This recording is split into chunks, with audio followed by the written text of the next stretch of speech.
Hello everyone, so welcome back to another video. So recently I've been watching a lot of Gundam again, mainly because I wanted to rewatch some stuff with my partner, and another one was just because YouTube was offering more Gundam movies available for a limited time streaming, so I thought I'd dip my feet back into Gundam again. And luckily started off with one of my favourite shows anyway from the entire franchise, which is G Gundam. Just thought I'd talk to you about it because, you know, over time your opinions of things can change, and I just wanted to know, you know, whether anybody would agree with some of my stuff and what your comments will be about G Gundam if you've seen it, if you haven't seen it. So remember to wait till the end of the video and leave your comments down below. Anyway, let's get into this. So when I first watched G Gundam, I was in college, and it was like my early 20s, and I remember it just being this wacky romp around space and the planet Earth, and I remember it being over the top and just completely not what everybody normally associates with Gundam. And then I come back to it years later after basically saying to everybody online, like, look, G Gundam's my favourite, you know, the action was great, I really enjoyed the characters and everything, and the story, and I thought, you know what, I'll give it a chance, let's try it again, because, you know, I just want to watch it for fun. So, I pick it back up, and sure enough, there are a couple of things that start sticking out to me, but we'll go over those in a moment. So, I'm going to go through this with 4 different sections. We're going to go through story, action, music, and revised views. And I'm going to be dipping into each one a little bit to tell you a little bit about what I think about it, and then we're going to go over my overall thoughts about it.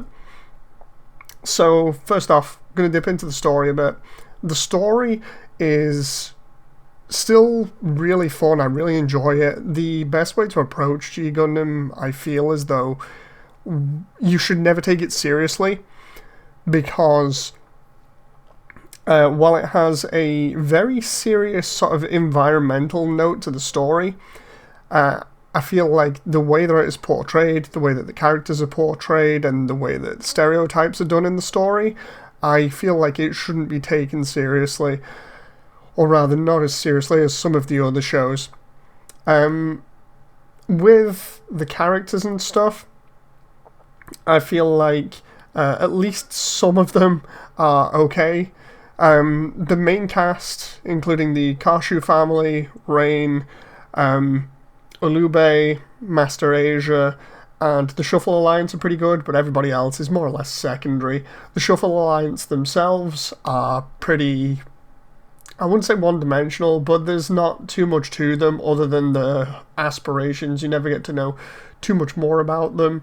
And I don't know whether you need that, but it becomes way more apparent later in the series. The thing you've got to remember is when shows like this are being made, they're done looking at it as if a person will watch them one week and then kind of forget what's happened and then get updated the week after instead of being binge watched. So I feel like if you binge watch it, it stands out a lot more. I've heard this being said about a load of other shows, that the problem is when you binge watch them, it becomes a problem, and I feel like it's definitely like that for G Gundam with some of the characters. There's a lot of Rain constantly just spouting Domon at the top of her voice. I really wish that she wouldn't say it as much, but it's not as bad as, say, like Relina in Gundam Wing. The story for each character is, like I said before, it's pretty much very simplified. We get, going in order of side characters first, we have Chibity, who just wants to go from rags to riches, basically, but he obviously references it as the American dream, and you will hear him constantly spouting, I want to grasp the American dream, and it's just like, yeah, okay dude, we get it, you know. We have George, who's a chivalrous knight for France, who only cares about France and winning the tournament or the Gundam fight for the princess. And we have Saisaishi, who just wants the revival of the Shaolin Temple, but he never really takes anything seriously. and Argo, who just wants to get his friends out of prison. And out of all of them, I think Argo is the easiest one to stand, you know, in terms of side characters that don't include like Rain or Allenby.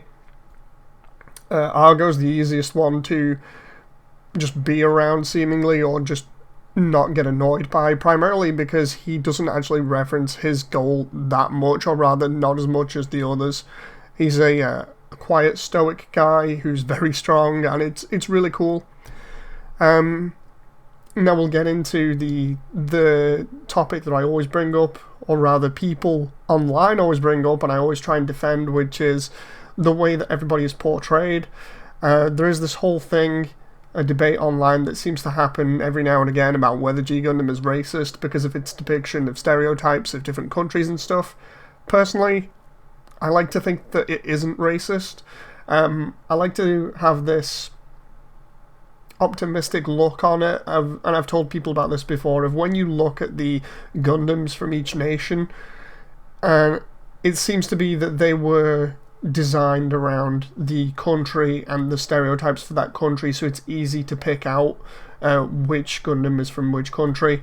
Like, for instance, Zeus Gundam from Greece obviously looks like the god Zeus.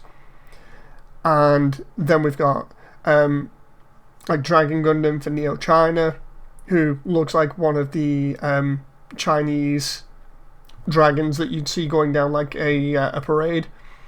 So it's stuff like that. It just makes sense to me. I've never found that racist, and I just think that it adds a little bit of charm to the series, especially when you think about it. This series was created in 1994 when politics didn't seem to be such a big thing for everybody else, at least obviously not online. I don't think kids go into this thinking, oh god, this is terribly racist. They just like seeing different robots fight each other, and it's easy to then have these robots be stereotyped by the stuff that makes their nation popular. You know, like for instance, Neo England has the Royal Gundam in the English translation, which basically looks like one of the Queen's Guard. And that's just something I take for granted. It's something that represents my country, and I don't mind that. I can understand other people might find issues with their own country designs, and I've talked to people like that say, I don't know why my country's got a Gundam like this. You know, I think it was Malaysia that had the Ashura Gundam, or the Skull Gundam. I can't remember which one it is, but I remember somebody saying, like, why is my country's Gundam basically just like a giant skull? I don't even know what that is. So there's some debate as to where they got all the designs from, and obviously some people will take a little bit of issue with it, but I don't think that G Gundam is inherently racist. Anyway, getting into the story has a lot of twists and turns, which I really enjoy now after watching this again. This is about my 4th or 5th time I've watched it in total, and going back through was really fun. What happens is you get a lot of twists going on that are woven into the main story, and it all revolves around Domon's family and the Neo-Japanese government, and stuff to do with the Ultimate Gundam in the English dub, or the Devil Gundam as it's come to be known in the Japanese dub. Basically, it comes down to the Japanese military want the right to rule all of outer space, and they'll use any means necessary to do that. So they try and steal the Ultimate Gundam from the Kashu family, which doesn't go right. The mother ends up being killed. The father ends up being put in cryostasis as a way to kind of silence him as to what happened. And then the Neo-Japanese government send Domon to go and recover the Devil Gundam from his brother Kyoji, who ran away with it. And then, of course, you've got the massive amount of Kyoji memes that come from this. But sprinkled throughout that, you've got different things, like you've got Domon's trip into young adulthood, where he's training with himself. He's trying to figure out where he stands. A lot of people I know don't like Domon necessarily because he tends to have mood swings and he's very emotional, but when you're at that age, you still tend to have very violent outbursts like that, so I can understand it. It fits with Domon's personality. He's motivated by revenge quite a lot at the beginning of the story and changes over time for the better. I like that. We've got side plots with Alube, Master Asia, which all link in really nicely. Schwarzbruder from Germany, which I like. I like the way it all melds into one another by the end of it and is a really good story. But the problem that I think with rewatching it in a large chunk, like binge watching it, was that cracks started to show quite easily. Like, Domon is always rescued by Schwartz, obviously, but it becomes way more apparent when you're binge watching like 5 episodes in a row or something, and then find that Domon has basically been rescued quite a lot of those 5 episodes, like at least 3 out of 5 episodes. That becomes apparent. You get bits of the story that make no sense, where people just stop fighting each other for the sake of it. It's not all things that I can remember straight off now. It's been like a couple of days since I watched it, so I'm starting to forget stuff already. But there were cracks in there that I could tell. It was nice overall, but I think now looking at it, it's one of those things where I'm a bit upset about that. There were little things that I was poking holes in because they were already there and just made more apparent. The music itself, I do like the music for it. Some of my favourite tracks are in here, including the 2 main themes. The ending theme for, I think it's the second part of the show, which is, I think, I Trust You Forever, or that might be the second opening. Some of the other good music, obviously, is the battle music. We have Domon's fight with Allenby in the arcade, which is a really good music track. Can't remember the name of it, but it's fantastic.